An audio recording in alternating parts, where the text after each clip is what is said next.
Hello, everybody. Thank you for sticking around after table takes and joining us for another one of our Gen Con-versations, which I love is that that is our title. We have just continued to use until we come up with a better one, which I have a feeling at this point won't happen, and we will just fall in love with that. So this week, we are joined by Hawke Robinson. Regular viewers should recognize him. We've had him on table takes many times. He works for RPGResearch and RPG Therapeutics. He has been working in games, RPGs, and therapy for quite a long time. The Washington State Department of Health recreational therapist with a background in computer science, neurosciences, music, and recreation therapy.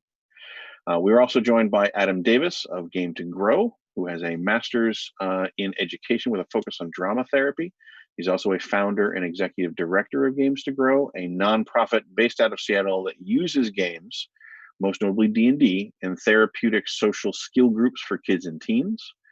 Adam Johns is also from Game to Grow. This is the other founder and executive director of the organization, a licensed marriage and family therapist, noting that Games to Grow serves around 80 youth per week in game-based groups, which have all transitioned to online games through teleconferencing. And Dr. Rachel Kowert from Take This, who is a research psychologist and the research director of Take This, which is the first mental health nonprofit formed to work specifically within the gaming industry and gaming communities. She has been studying games and gamers for 10 years with a specific focus on the social impact of games. So now that I've introduced all of you, I want to give you a chance. Is there anything else that you want to share about yourselves, your organization, or your current personal state of how you're adapting to our social isolation times? I'm spending a lot of time on Zoom. Yes. I think I consider myself extremely extroverted, and this has been really hard. All the social isolation stuff has been really hard, and I've had to make some real adaptations to make all this work.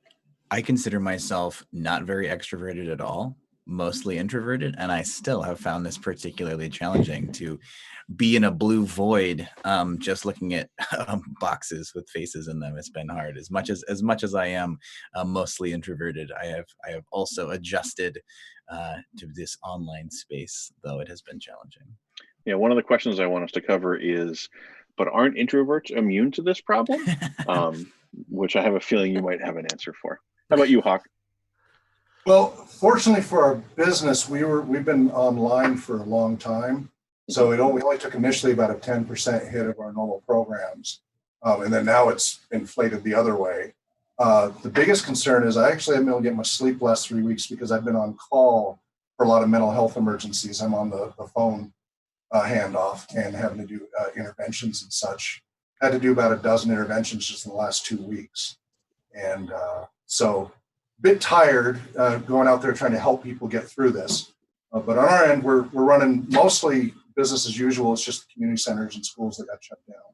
But we've helped them because we already had our own online platform. We've helped them by using our platform to help re-engage. And we're just trying to get those last few folks who don't have any internet, try to get them back into actively being social. So that's just been very challenging day by day to help people out. Been doing a lot of welfare checks in person around the county. Great. Well, thank you for taking the time for joining us, especially because it sounds like you are, on the front lines of trying to keep people safe and healthy through this.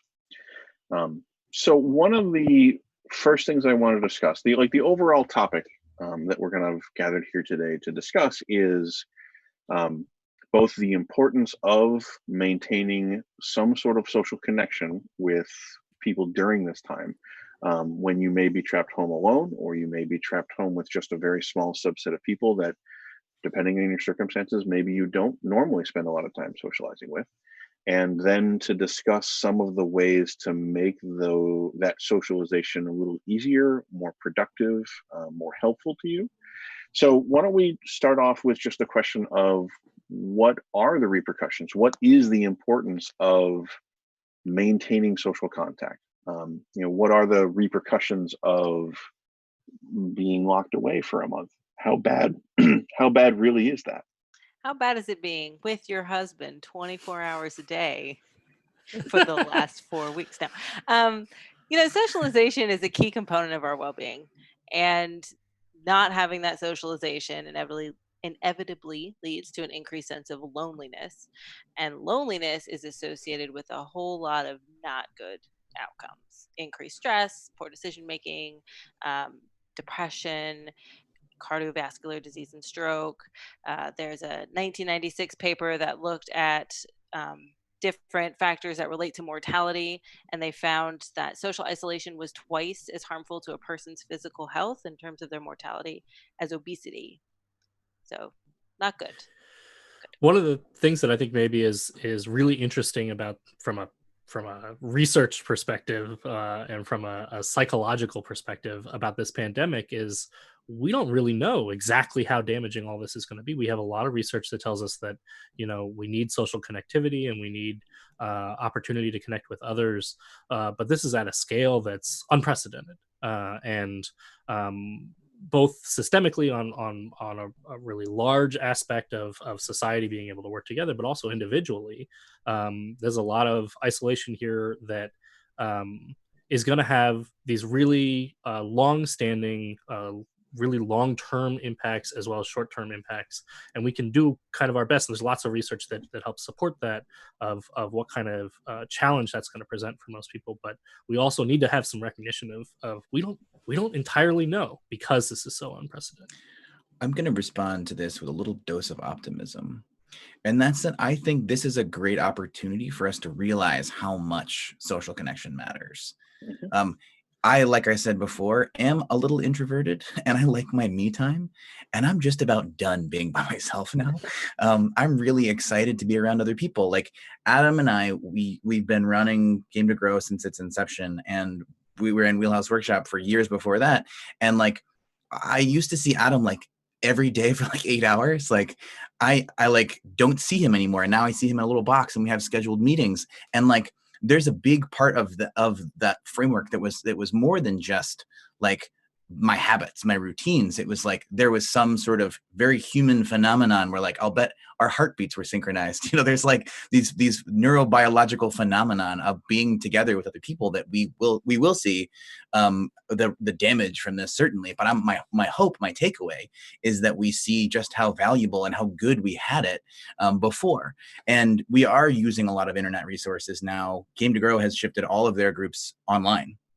We run 12 groups a week, all using Zoom now. And that has been fantastic. And sort of like Hawke was saying, we're planning on taking that and expanding it and using that not just as something to do in bad times, but also this is an opportunity for us to reach more people who we didn't realize we could have meaningful social connections with. And my personal friendships, I have friends with people that I never see because we're both so busy. And in COVID, I've actually seen them more in boxes on screens than I ever did before. And that's an opportunity for us to realize that we can actually connect with people in a meaningful way using the internet. It's not just, blurps of text every once in a while. We can actually sit down and have a conversation with the staff. We have a total of 12 people in Game to Grow as an organization, and we can set up video chats with Zoom and like have a happy hour where we don't talk about work. We just have meaningful human connection. And we've been doing one-on-one staff meetings where I've had several staff members say that just hangout time where we got to see each other's faces was so important and so valuable. And so my optimistic takeaway on the other side of the, oh my gosh, we're going to be so damaged after this, is I really believe in the vibrancy of the human condition. And I think we're going to come back out on the other side of this better than we were before. Yeah, that's the thing that I've been really hoping will happen too, as we see more companies, conventions in particular. That's obviously the industry that I'm coming from. But as conventions have to cancel, and then many of them have some sort of online component, I'm really hoping that we're able to polish that up and maintain it as we go forward and get back to normal, so that we can still extend that experience beyond the people who were mentally, emotionally, financially, physically capable of coming, can still get involved in some way. What about you, Hawke? So, boy, there's a lot of things that you hit on there. Whenever there is a highly disruptive long-term critical situation, a crisis that happens in society. We have lots of research about the isolation effects, the crisis effects, and all the adrenal cortical steroids, all those things that happen and flood the system. The longer that's sustained, all of the physiological and neurological consequences of that sustained stressor. And, as I said, I've been doing a lot of these mental health checks, and one of the key things is a lot of people, their structure and routine is completely thrown out the window. And what the research shows in general, the people who are able to be most resilient in times of crisis are those who have clearly defined purpose and meaning, which then helps them guide what they do day to day. And a lot of what I've had to do is go into people and they're down, a scale of 1 to 10, they're down to a 1 or a 2. They don't want to go into the mental health facility because they're afraid of getting sick, but they are having suicidal thoughts and ideations. But we walk through, I spend a few hours, been doing it all pro bono to help during this crisis. And we work out a structure and plan for the next month, for the next 3 months, of what they're going to do day by day, engaging in meaningful, purposeful activities, both for themselves and in social engagement with others. And by the time, even with just those initial visits, we got them up to about a 5. They've gone from hopeless to hopeful, and really just very quickly turning that around with that structure, meaning, and purpose. And this whole virtual experience, I threw in there that I've been involved online since 1979. Before it was the internet, it was ARPANET and DARPANET. I was at the University of Utah and such. And one of my businesses I still have, Dev Portal, specializes in virtual office and workplace. That company was founded in 2002, because every company I worked at, we needed to work with partners around the world, and I kept having to set up the same infrastructure. And around 2008, 2010, Yahoo and HP and others started dismantling a lot of their virtual office and workplace programs. They were trying to get people to be more touchy-feely in person, which had a lot of consequences. But one of the things they complained about is people felt lonely in those work office situations. And when we evaluated them, what we found is they were missing all of the water cooler and socialization aspects. They were all just work, and they didn't integrate just having fun and interacting and a little conversation. All that human stuff that goes on was being lost when they would do their version of a virtual office. And so by bringing in, chat rooms where, you've got an off-topic chat room and you can post links and your memes and the silly stuff, you're still working over here, but you get to do these other things. And that you do, like he was saying, set up little virtual events. So ZoeCon they've decided to go ahead and virtualize that coming up in just a couple of weeks. And that's going to be a full virtual convention that they're doing. The Zoe folks and such, Ben and the others are awesome. And having these fun little social things where you get to stop stressing and dwelling, hopefully maybe turn off the news for a little bit, and try to, we are adaptable creatures, right? That's one thing all of history has shown for human beings is we do adapt to stressors and change. And events like this can, necessity is mother invention, right? We will adjust and adapt to this. There will be a change. It will be a sociological, whole societal change, but we'll get through this. And people just need to, technologists don't always take into account all the psychological stuff. As a technologist and psychology background, it's an interesting dichotomy there. But yeah, having that human aspect where we can actually touch each other physically, but we can try to touch each other in all the other ways that we're used to interacting, even though we're in a virtual environment, is really. I think you bring up a good point too about how the folks who have a sense of purpose and structure will be a lot more resilient to a lot of these shocks, and that immediately made me think of the number of people who have lost their jobs or been furloughed or are just don't have as much work now, and for a lot of people, their job is their purpose in life, or at least a de facto purpose in life. So I think that that's something else to think about. This is not just a situation where we are isolated from each other and we don't have the opportunity to interact with each other. It's also where many people have lost their jobs, which is going to have huge impacts on them financially, but it will also then further kind of cascade into their mental state in a lot of cases and make it a little more difficult for them to deal with a lot of these things. So I think a lot of us joke about how, well, now I can finally get that hobby thing that I've been waiting to do for a long time. But this might highlight just how important it is to actually do that, and to try to set some sort of goal, or accomplish a thing during this period. Do the other three of you have anything you want to add to some of the points that he brought up, or? I'll just add to kind of speak to your point on that, and a little bit of what Hawke said, is that idea of structure, that idea of routine, and a lot of times the pieces that you have set up as a routine weren't necessarily intentional before all of this. You went into your kitchen and you made yourself a coffee and a bagel or a Pop Tart or something like that, and then you took off to work and you drove to work and you listened to a podcast. Some of those things are just things that you did out of necessity, or I need my coffee in the morning because that's how I wake up, or the Pop Tart just happens to be the fastest way for me to get a breakfast. But those were also the routines that you had created for yourself, that you had in place, that helped remind you of the system that you have and the transition that you need in order to get to work. And maybe even if you're still working, but now you're working from home, you don't necessarily have those routines there. But certainly if you've been furloughed or if you've been laid off, the opportunity for that routine has really gone out the window. And it's much harder sometimes to create those routines in a really intentional and a really purposeful way for yourself.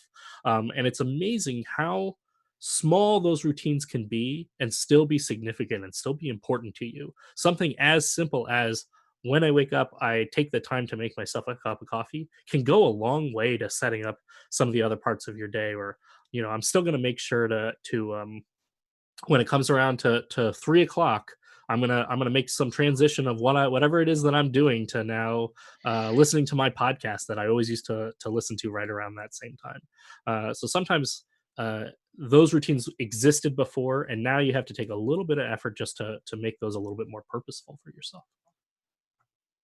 I Yeah, I definitely know. had, I made the mistake of getting into podcasts just before this, so now I have a huge backlog that I'm just not listening to. I set up myself to my commutes to work were the time that I called my family. So, I have a half-hour commute to work, and that was the perfect time for me to call my parents, call my sister, stay in touch. And then I realized, we've been working from home for over a month now, and I realized I hadn't talked to my mom in such a long time. And she texted me and was like, "Are you okay?" And I was like, "Oh, of course." Like, I no wonder I feel extra disconnected right now. That was part of my routine, that I was, staying in contact with people in these other ways that were just habits. But once the commute broke down, there's this sort of cascading effect of the chain link of those events were disrupted. So there's a cascading effect that we're going to really have to pay attention to. Like Adam said, being intentional and reflective around this it's not just about the cup of coffee. It's about the thing that the cup of coffee leads you to that moment when it's brewing, where you think about your day, and all these little things can be disruptive in a way that we really have to be pretty critically reflective around what our needs are as well. Not just, oh, that cup of coffee, but I need that time where it's brewing, where I just hear it bubble for a little bit. that time is important to me. My commute home is actually really valuable to me, because I go from running a group home in that same half-hour period. I go from the engagement of running a group for the kids that we work with to being home with my family, and I need that 20 minutes to go from group to home to transition. And so I've done a thing now where I will tell my wife, she'll say, "Are you done?" And I say, "Yes, but I'm commuting." And I am now like gonna listen, use her idea, like I'm listening to rock and roll music as if I'm driving home before I come out of my office. This is my personal commute time, and that transition has been really important for me. And I would imagine for other people who are now working from home or not working and not having that opportunity, that's a big impact as well. All right. So now that we've kind of talked about how important it is, and how probably just a general point too is that the situation that we're going through, the isolation, is not a thing that's only a problem for people who have a history of mental illness or needing therapy or anything like that. It's a thing that's affecting everybody to some degree.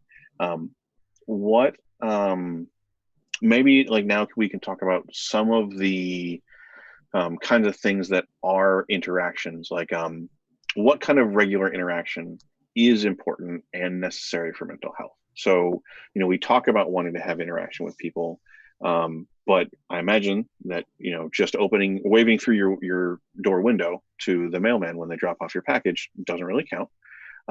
So what kind of things do people need to look out for? I think we've all personally mentioned some anecdotes, but is there broad categories or kind of specific interactions that people can maybe very intentionally make sure to preserve in their life or build structures around during this time? Before we jump into the what to sure. do, if we could just cover a little bit about what is really going on here is we're having a global experience of an existential crisis. And people are really facing mortality. There's a lot of studies done that if you tell people, if you go up to them, in studies and say, you're going to die, just stop and sit and think about that for a minute. And what's really fascinating, it explains what we've seen happen with the quote unquote greatest generation, with World War I, World War II, Depression era, where you had a lot of people who didn't make it through there. There were a lot of horrible things that happened, but then you have an entire generation that tended to be more resilient. And what later studies have shown is surprisingly, so we used to think that every at-risk youth who goes through all these horrible abuses and deprivation is doomed to failure.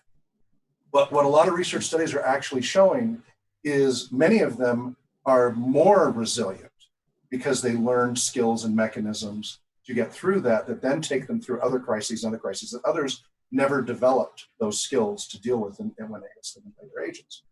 And so here we are, Viktor Frankl, wrote about this when in the concentration camps, how even in the face of the worst horrors imaginable, you still had people who had meaning, direction, purpose, set up the routine, and were able to get through that, still have some optimism.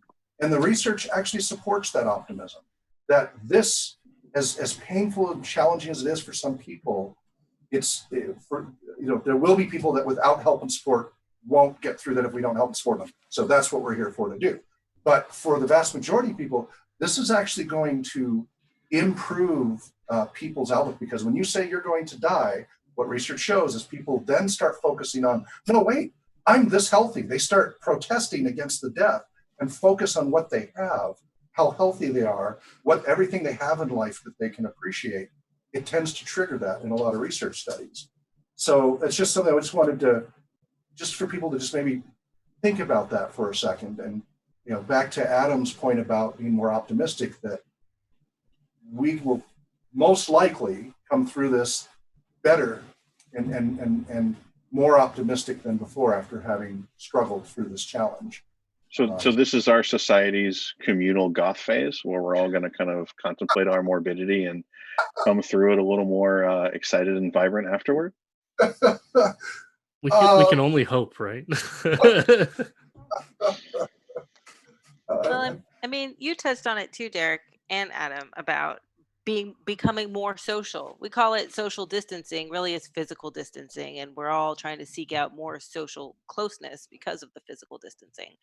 So if through this, like you're saying, Hawke, we have more online conferences and we have more online happy hours, and you have game to grow groups with people all over the country, because now you can connect with them and you don't have to be in the same co-located space, then that is something to be optimistic about. Like, that's fantastic. I think it's interesting to think about how much you need, or what kinds of social interactions you need. And perhaps and Rachel and Hawke might be able to speak to this a little bit better if there's some specific research kind of pointing to an amount. My thought would be that it would be much more about what you need for yourself, and that self-reflective process of, maybe for me, waving at the mailman is the amount of social interaction that I need to help me like start on that process or work down that road. We kind of mentioned this difference between introverts and extroverts right at the beginning, and we were all kind of checking in. But oftentimes the real difference and the real meaning behind those are how much recharge you get from interacting with others, or how much energy it costs you, or how much sort of how tired do you get from those experiences? And for an introvert, oftentimes they recharge a lot more when they're by themselves and they have that alone time. And for an extrovert, it's sort of the exact opposite, where they recharge when they have more time interacting with other people. And the majority of people, I might even say everybody, is actually on the spectrum from one to another. Very rarely do you find somebody who's really extreme in one boat or another. And even when you do, they still kind of have a threshold. You sort of have a certain amount of time that you want to spend by yourself before you're ready to jump back in and be around other people, and an amount of time you want to spend around other people before you're ready to step back and take a little bit of time for yourself. And neither of them has anything to do with how much you like socializing or how much you enjoy being around other people. It's just more about whether or not it costs you energy and whether or not it gets you energy. And so as you're trying to figure out, like, how many video chats do I need to schedule for myself each day so that I can be engaged and so I can have social interaction, I think the real answer to that is, how many do you need so that you can feel a little better? How many do you need so that you can feel like you have social support, and so that you have people in your life that you know are there and care about you, and so that when you are now spending time alone, you don't feel like it's draining you further and further. And I think that's ultimately a question that people need to reflect on for themselves and answer for themselves to some extent. To build on what Adam just said about knowing that people care about you, I think that is really one of the most important things. I will defend waving at the mailman. To acknowledge someone else's fundamental humanity, I think, is a profound thing in a very dehumanizing world.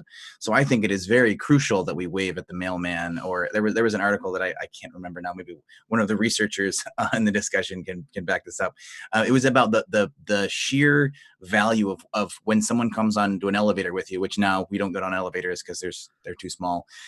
But when someone gets on an elevator with you, waving at them and asking them what floor they want has a neurological, biological phenomenon about being recognized as a person. So the first step is recognizing someone else's humanity, but really it's about seeing them as an authentically multifaceted person, not just the utility of a human being, but their authentic humanity. And then caring about them is really what it comes down to. Knowing that your presence actually matters is the thing that makes the difference there. So I will defend waving at the mailman, but to take it one step further and say, hey, mailman, thank you so much.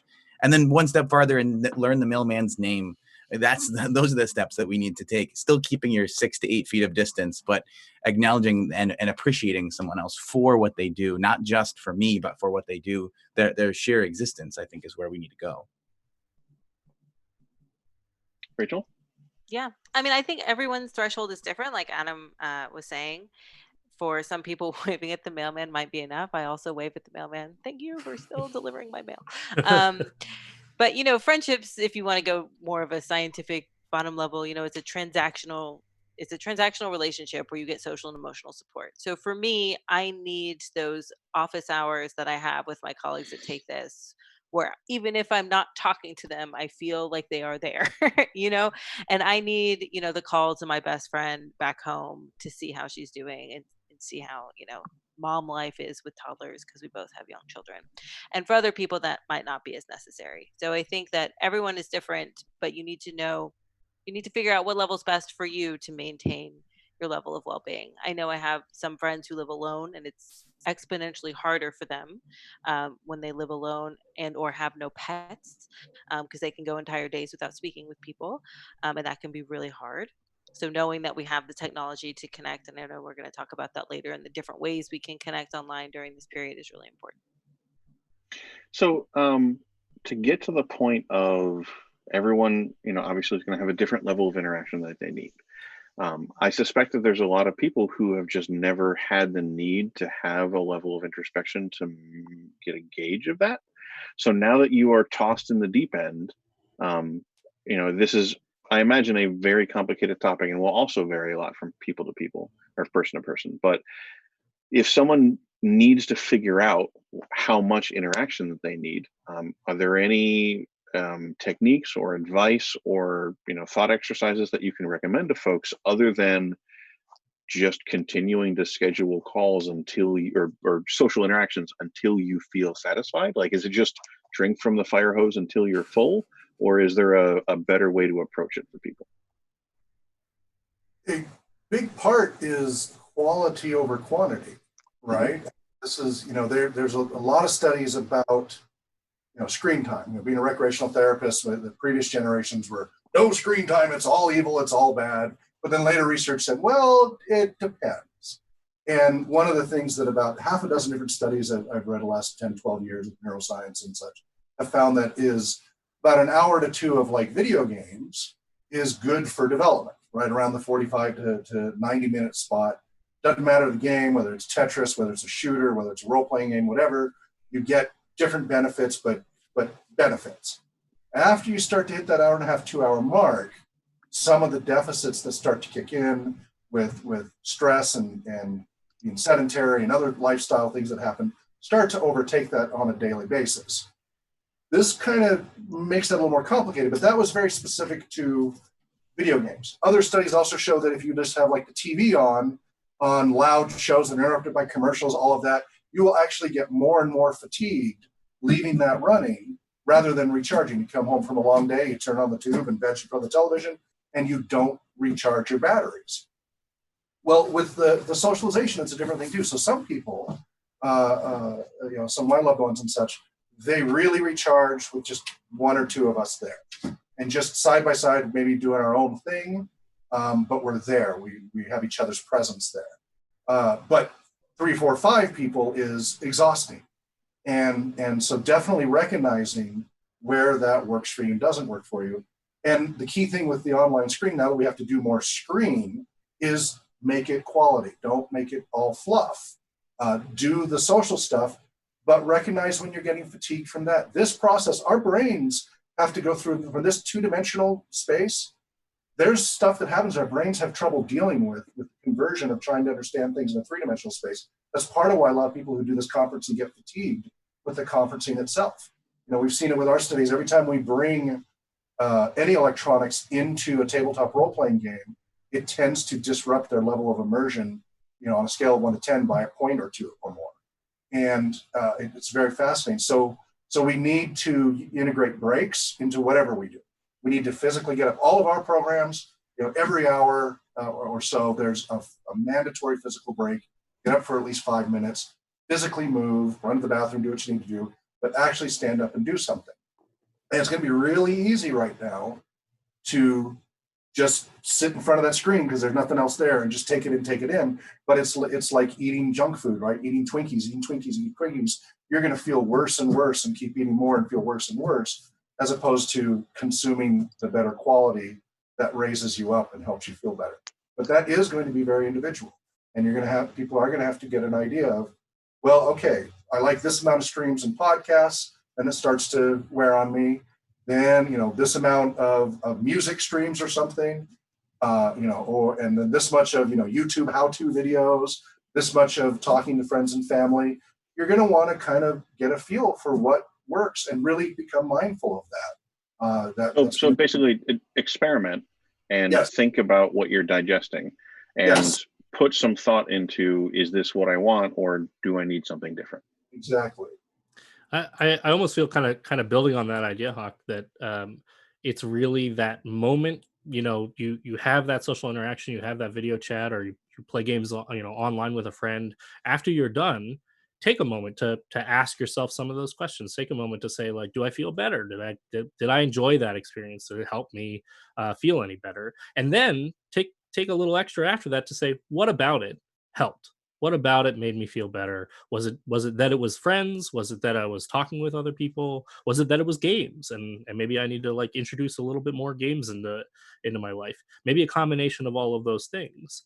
And each time that you're going to have those social interactions, there's an opportunity there for you to have just a little bit of reflection and a little bit of time where you really think about that for yourself. And that's hopefully kind of, I guess, building on what Adam and Hawke have been talking about the whole time, that this opportunity that we have to maybe do something much more powerful as a result of all of this.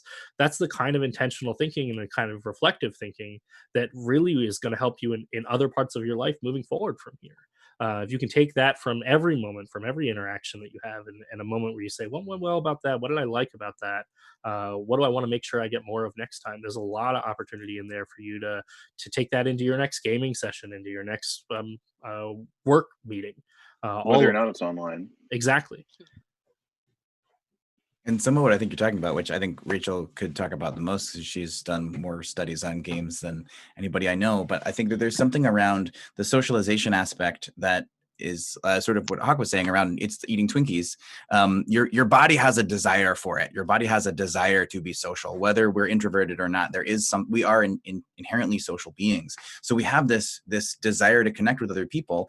And sometimes we do that through watching someone else on a screen, whether we're interacting with them or not. And there's part of your neurons will fire as if you're being social, but oftentimes it's the Diet Coke of socialization. It's the Twinkies that you're not actually getting your needs met, but it feels kind of like you are, but you're not. So you're still hungry. And then you sort of double down, like Hawke was saying, on trying to consume more and more and more. And then you end up with no time and no sleep. And then the cycle continues, but is exacerbated. Yeah, I mean, there is something to be said about alone together, right? So having a stream on in the background or having a podcast on in the background, and you're not actively socializing with these other individuals, but it does satisfy you on some level. There's a great study. There's a great study that was done by Emery Daniel and David Westerman about Jon Snow. And when Jon Snow, spoiler, when Jon Snow died on Game of Thrones, they I haven't watched analyzed. that point yet. Sorry. Spoiler alert. It was many years ago. They analyzed the emotional sentiments of the tweets that people expressed after that event, and they were similar to the emotions that you express when a close family friend or member passed away.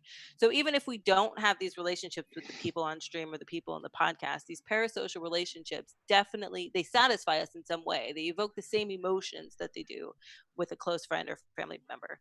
That isn't to say it can fully account for any other kind of socialization, but it does do something. The emotions are the same. Actually, if I could, that's such a good point, Rachel. And I kind of want to build on that point. Right now, there's a lot of people that are consuming a lot of media, watching a lot of Netflix show, watching a lot of shows, watching a lot of stuff on Disney Plus.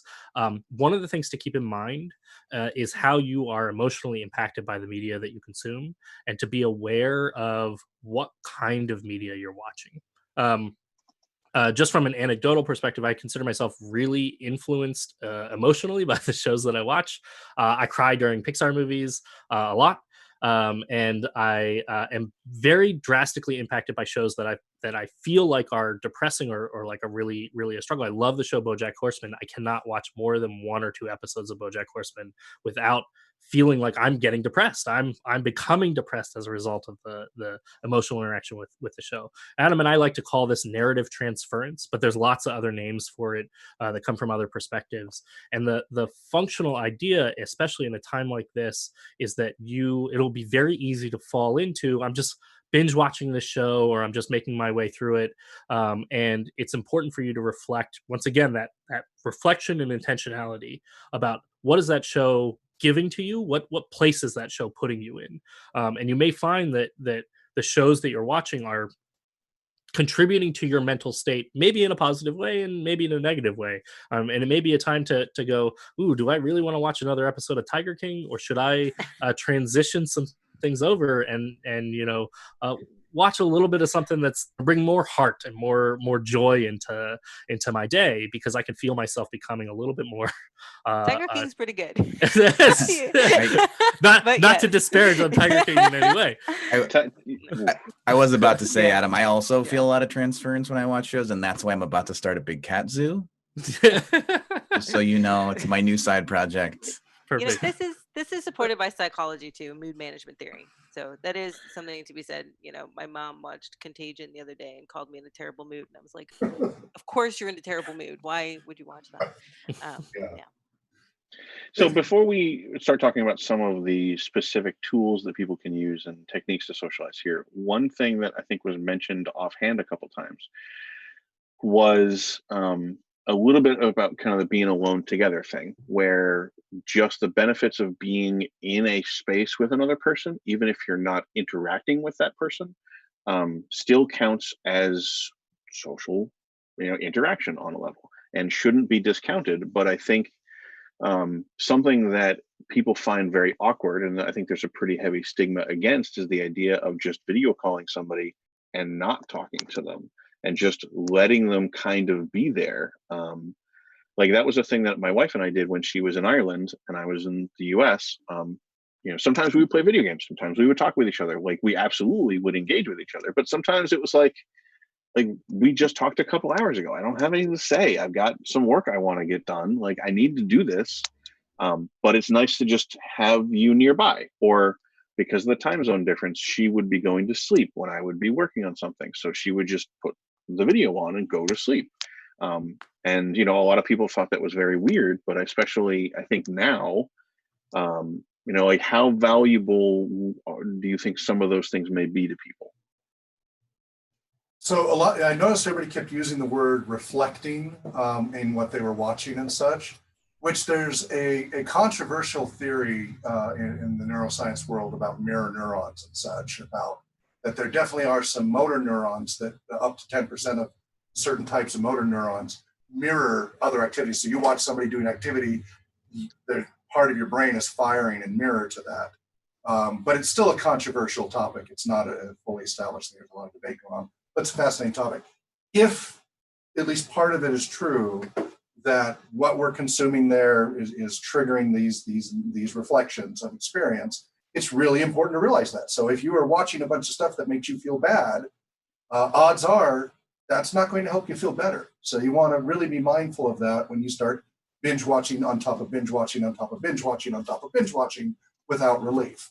Remember when you're a zebra running from the lion and you got 30 seconds of stress and then you get a break, assuming you get away, versus 30 hours of stress, 30 weeks of stress, it really runs you down. So it's really important to be aware, again, that you're not taking in too much of that junk food that's not making you feel better. About the parallel stuff, Abaddon and interaction patterns talk about this, about different recreational activities. And you've got the intra-individual, which is the kind of internal mindfulness and meditation and contemplating and just imagination, daydreaming and such. Very good to do, something you should have a part in your life. Sometimes it's tempting with all this stuff out here to shut down the internal part of yourself. And, Viktor Frankl, again, unexamined life, I don't know those, but, this whole thing of being aware and reflecting on what your purpose and meaning and such is, stopping and doing that rather than just take in and not stopping for a moment. So take those breaks. The extra individual is where you're by yourself interacting, doing something.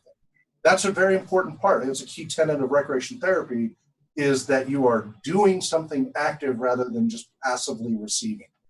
When you're reading, you're actually doing something more active than just passively receiving in a tactile way. But it's a little more passive, but it's less passive than just watching a stream, listening to a podcast, etc. You've got this back and forth here, doing the video games. That's a back and forth. Those are interactive things to do. When you're side by side, it's considered aggregate. You're going to have whole groups of people doing things aggregate, whether or not there's no competition. It's not cooperative. They're not helping each other, but you're in parallel doing stuff. And just that human presence can elevate mood when you're doing this. So everybody, we do workshops all the time where you're painting ceramics and stuff. We do this in retirement communities and for kids.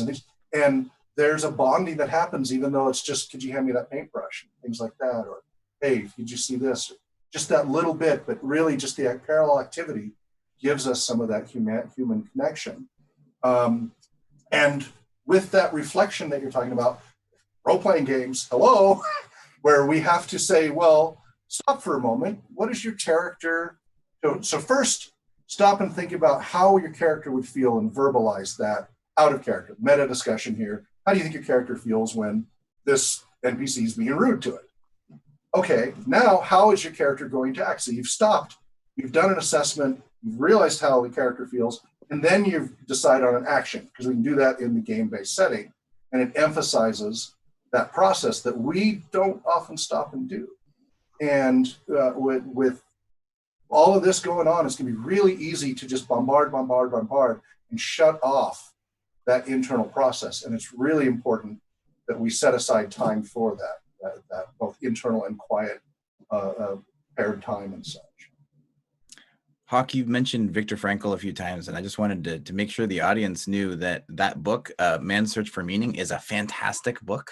And spoiler alert, the first part's about the Holocaust, so it's pretty traumatic.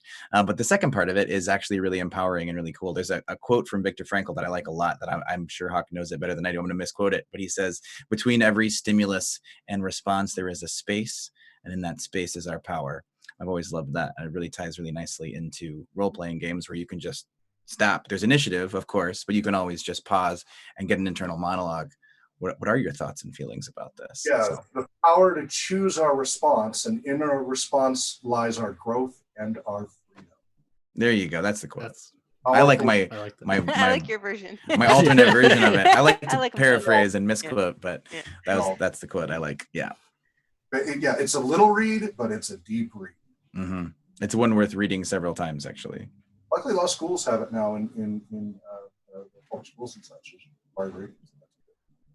I kind of wanted to circle back around to Derek's original kind of question, and Hawke definitely you touched on this. You really got to it though, but this kind of idea of, is it still socialization? Is it still socializing with people if all I'm doing is like sitting and not talking, or even doing completely separate activities but happen to be next to each other? And Hawke, I think your example was perfect of like a room full of people all working on, painting ceramics. Like, you still feel social, you're sharing in an activity, but even when you're doing completely separate activities, there's still such an opportunity there to feel connected to somebody. My wife and I have started, she's playing Animal Crossing, and I've been playing Monster Hunter World with some friends, and I'll literally have headphones. We'll both have headphones on, be off in our own things, but we're sitting in the same room and we're getting some kind of shared experience from that. There is something that we still get to have, and some of that is just in the break periods, and some of that is afterwards, and some of that is being able to like look up from my game and see somebody is there and they're also sitting and having a good time. And I do think there's a value to that. I do think there's something to that experience, and it's so much harder to get without intentionally scheduling it if you're not living with somebody in times like right now. And you really kind of have to go, hey, will you come be on video chat with me while I play a video game and you play a video game? We're not going to talk to each other at all. I think that's a harder proposal to send off to your friends or your family. But worth doing sometimes. But worth doing, absolutely. I totally think so. It's actually developmentally a stage in human development when children learn how to parallel play, as Hawke said earlier. It's got a name. It's called parallel play, and babies do this. You can watch babies learn how to interact with the world, and one of the phases they go through is parallel play, where they can engage with an activity in a somewhat social environment. They're not, there might be stacking blocks and knocking them over, and they might still be upset if another child comes along and takes a block, but they're not building a castle together and making up a story. They're not fully engaged in a relational space, but they're engaging in parallel play. There's something that is calming to our neurological systems when we have that, because it's innate in us to want to do that. I kind of want to toss this back to Rachel. Take This does all the AFK rooms. Do you know if there's any kind of evidence to the idea that the AFK room is more powerful because there are other people there who are also taking time and away from the space? There hasn't been any research done specifically on the AFK room in that sense, but the phrase "alone together" came from research from Nikki back in the height of World of Warcraft. And what he found is when he talked to people would log into the game, not with a party, not with a friend, by themselves, and sit at the inn. You can't even really do anything at the inn in World of Warcraft but stand there, and see the other people around them, and they would report elevated mood and a sense of being less alone and reduced sense of stress and all of these things and all these different measures just by being in a physical space, digital space, with other humans. So it's not even about if you live alone, right? So it's not about I have to have my spouse next to me, although my husband and I do that too. I love Animal Crossing. It's great. But it's also just about you can log into an MMO or these kind of games that afford this opportunity and feel less alone. If I had to hypothesize about the AFK room, I would say yes, but I don't know. There hasn't been research. Well, so go ahead, Hawke. And I'm forgetting, I have it in my notes from one of my courses that I've been teaching. So we've done a series the last 4 weeks on alone does not automatically mean lonely. And then we talk about loneliness, anxiety, depression, fear, terror, then resilience, adaptation, adjustment, grit, all these other things on the other side of the coin, and what determines these and the at-risk, etc. And unfortunately, I don't have in my notes right here the source. I'm like, I can't believe I left it out of my notes there. But some of the studies show that between 23 to 32% of our brain function, brain mass, depending upon the studies, focus on thinking and dealing with social interactions. We spend a big portion of especially our prefrontal cortex and all of that, learning all the rules and doing the interaction. And when we're not getting that, it's kind of like not working out and such, right? We kind of feel like something's missing, right? Because that part of our brain's not lighting up and getting engaged. So it's really important to realize that so much of certainly our newer brains and such are really geared on taking on thinking and dealing with social interactions and challenges and what to do next, and so much of that. And it's kind of like not going out and walking if you're not engaged in those activities. So you're going to feel like something's missing. So do put yourself in those situations to have those opportunities. And there's a lot of great ways to do that through recreation and games and all of that. So I think we're coming up on the time of our discussion that Hawke has probably gotten very used to now, which is where I say that we had an agenda that covered many more topics. We would like to continue talking, but out of respect for everyone's time, perhaps we need to wrap up, but we would love to have all of you back on again, because to let the audience know, the agenda, Hawke added a ton of detail to it, but we also had a ton of notes on, like, we were going to have a whole other section that was all about some of the tools and techniques you can use to maintain the social interaction that we have just talked about the importance of. So, I don't think we have time for that today, unfortunately, but I hope that the four of you may be willing to come back in the future to try to talk through some of those things. So in the last couple of minutes, there were a couple questions that came up, or at least one question that came up in chat that I thought was important to kind of cover.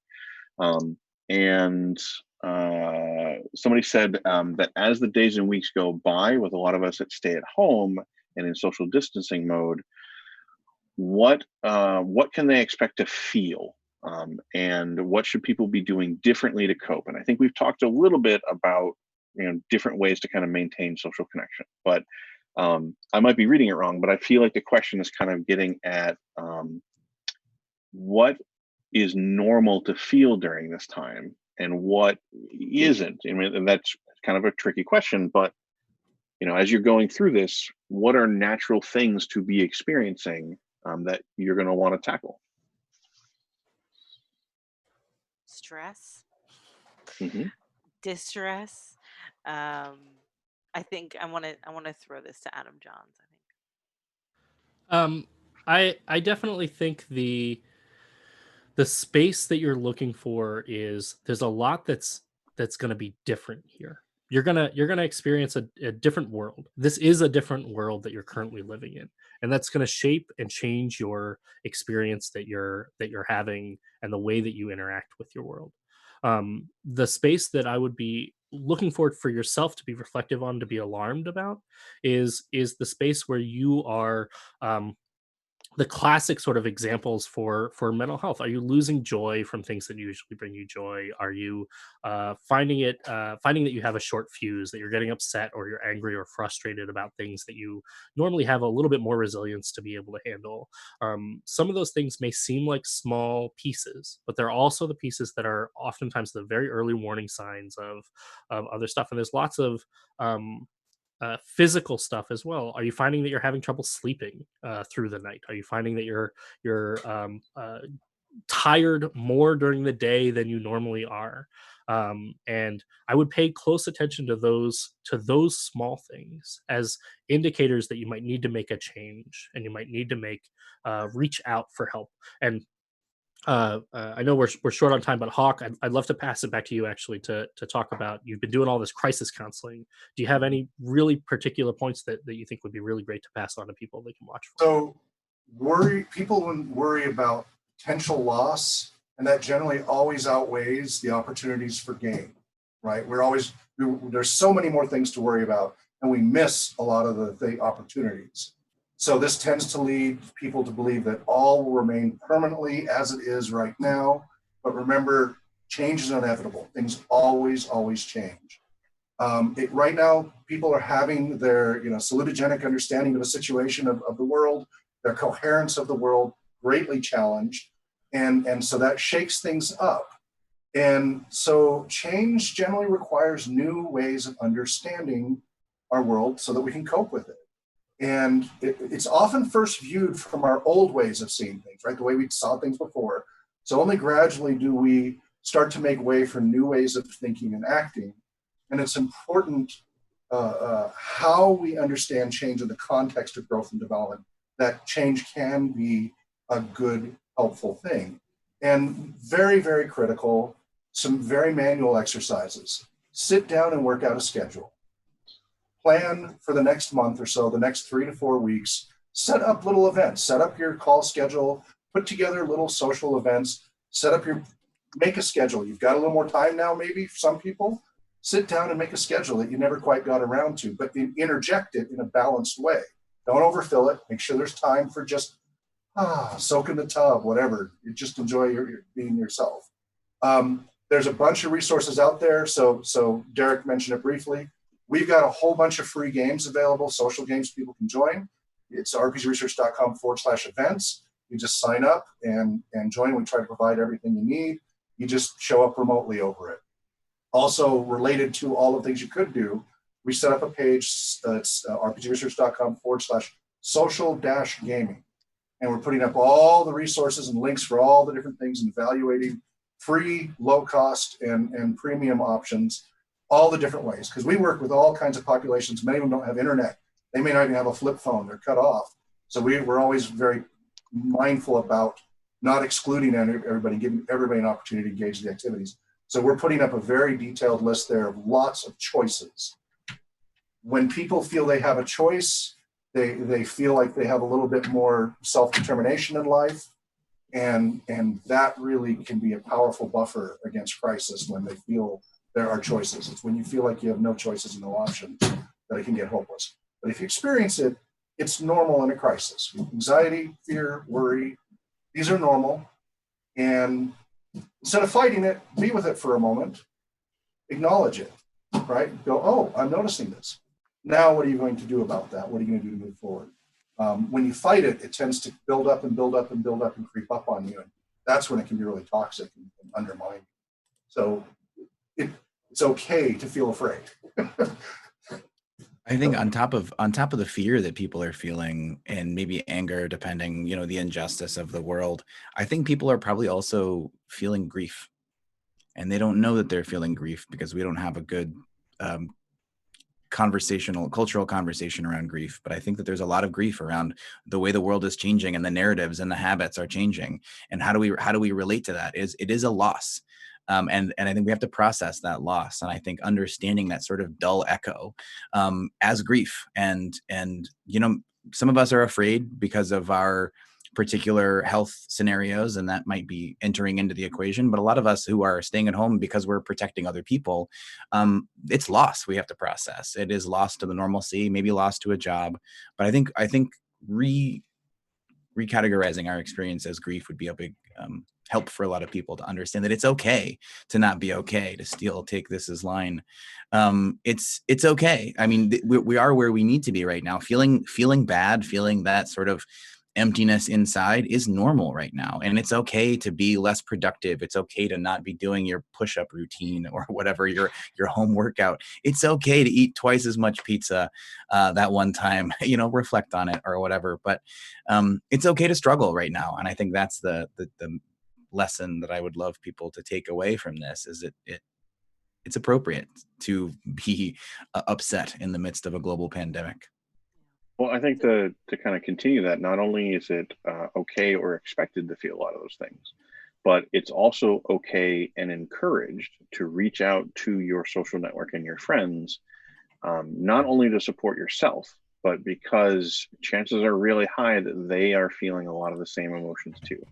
And even if they haven't reached out yet, you reaching out to them to help yourself may very well provide them an opportunity to connect with you and help them as well. I think that's a thing that a lot of friends that I know have a lot of trouble with, is remembering that their friends want to help them, and that their need for help is not a burden, but it's kind of the point of the friendship in a lot of ways. So a lot of you talked about how busy you were. So to be respectful of your time, I want to thank all of you for joining me. I hope all of you had fun and found this constructive. I know a number of people in chat were talking about their experiences, posting a couple of links, asking a few questions. So I wanted to thank everybody in the audience for watching us. Is there anything that any of you want to say again about your organizations, or about anything you're working on personally that you want to highlight very quickly before we wrap up? I'll plug Game to Grow. You can find more information about us at gametogrow.org. But we've been recently, thanks to all of the online work that we're doing, we have launched a webinar program. We've had a few webinars so far, but we're going to be launching that big time. Elizabeth Kilmer has run 2 webinars for us, and they were fantastic. And you can learn more about that by going to gametogrow.org and signing up for the newsletter. But we're also probably going to be launching online groups. So all of our groups historically have been in the greater Seattle, Kirkland, Tacoma area. But now that we have this proof of concept that online groups can be as socially enriching as in-person groups, we will very likely be starting online social enrichment programs. So you can learn more about that at our website as well, but join our newsletter and follow us on Twitter at gametogrow.org. We'll do a lot of announcing of the various outreach efforts we have there. Just want to mention that Take This, you can learn more about us at takethis.org. We have a lot of resources, I mentioned it in the chat, related specifically to some of the topics that are now getting discussion because of social distancing, like how to practice self-care when working at home, how to maintain hope, these sorts of things. And we look forward to having Take This at Gen Con this year. Hopefully everything will all be wonderful and perfect by the time Gen Con comes around. Yeah. And in addition to RPG researchers, so those are community open programs. If it's a more critical situation, there is RPG therapeutics. That is a more formal therapeutic practice and such. So if you know somebody, a loved one, or another person you're concerned about who you think might benefit from a little more structured, we've been doing therapeutic care online for over a decade. And so we figured out how to optimize these circumstances with the social games and the activities to target very specific needs for individuals. So if it's a more intensely therapeutic thing you're looking for, if you're just lonely and you want to assuage some of those things, then just RPG research and all these others, go just have some games and enjoy and socialize that way. If you think it's a little bit more serious than that, some relationships are breaking down because of the tension, having trouble with communication issues, etc., then RPG therapeutics now. Plus, we've all of our workshops. We had about 12 workshops out there this year. They're available online as well. We've got some coming up in about 2 weeks and such. Some of them are 1-day workshops, some of them are 3-day workshops to train individuals and professionals on how to bring these programs, role-playing games and other activities into your practice to help address and since we have, over 20 years of virtual office and workplace helping people with integrating that, the HIPAA considerations and other privacy considerations. So great. Great. Well, thank you again for everyone for joining us. And if you're watching, remember that we have a whole slate of other shows to check out. We won't have game night tonight. Unfortunately, game night is on hiatus for a little bit as we're all adapting to our new normal. But on Mondays at 6 p.m., we had board games with the Brothers Murph, who are very energetic. They like to engage with chat and play games in a very social way. And then on Wednesday at 9 a.m. Pacific, minis with the Murphs, where the 2 brothers will paint some minis. One of them is a little more experienced than the other, so they kind of help teach each other how to explore, painting, board game collection, miniatures games, things like that. At 11 a.m., we have This Game Gets Dicey, where a lady in LA and a gentleman in London play board games online together. So if you are curious about what games are available online, how they play, and you kind of want to see some of it in action before having to take the plunge yourself, it seems like a timely show to watch. And then at 4 p.m. on Wednesday, we have Fireside with Peter Atkinson. This season, he's interviewing people who were there when Wizards of the Coast bought TSR and kind of gave birth to third edition. So if you want to hear some of the stories from the people who were deeply involved in that process, you should check that out. And then at 6:30 p.m. on Wednesdays, we have the Westgate Irregulars, who are a group of local authors playing through a D&D campaign together. And it's a very literary campaign, I would say. So you should check that out too. And finally, on Fridays at 2 p.m. Pacific, we have Table Takes, which is our news and discussion information show. And then after that, hopefully we will keep continuing with these Gen Con-versations that we've been having. And hopefully we can entice all of you to come back to finish the rest of the agenda that we put together. And I also mentioned some other topics we want to cover. So hopefully we'll have some fairly regular guests coming back. Remember to follow the channel, subscribe if you would like to. If you've missed any episodes, the majority of them are on YouTube. If they're not, you can always catch the video on demand on Twitch itself. And thank you again, everybody. Thank you. Thank you so much.